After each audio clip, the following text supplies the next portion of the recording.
नमस्कार। अपने सबके एकटा बधाई दै छी। उपनयन में बधाई होइया, शोर होइया, बाबा गीत होइया, एकटा बधाई दै छी। रुपैया मांगे ननदी होरिल के बधाई, रुपैया मांगे ननदी होरिल के बधाई।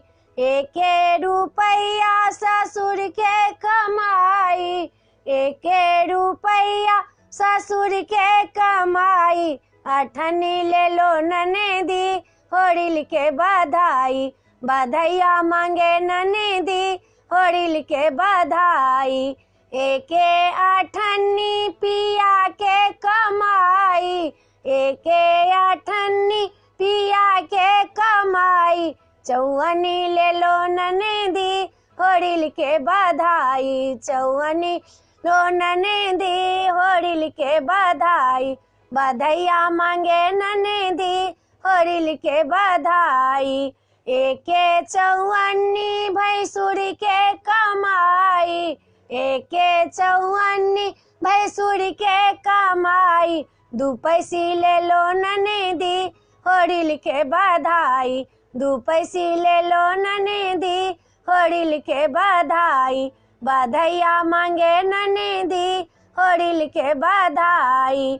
एके दू पैसी देवर के कमाई, एके दू पैसी देवर के कमाई। एकनी ले लो ननदी होरिल के बधाई, एकनी ले लो ननदी होरिल के बधाई। बधैया मांगे ननदी होरिल के बधाई।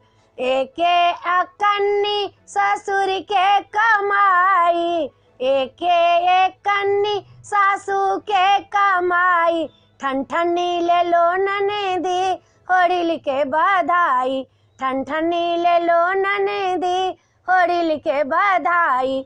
रुपैया मांगे ननदी होरिल के बधाई, बधैया मांगे ननदी होरिल के बधाई। ई बधाई अपने सबके पसंद पड़त तो हमरा सब्सक्राइब करो नहीं बिसरबै, हमरा जरूर कहबै, बिसरबै नहीं। जय मिथिला, जय भोला बाबा।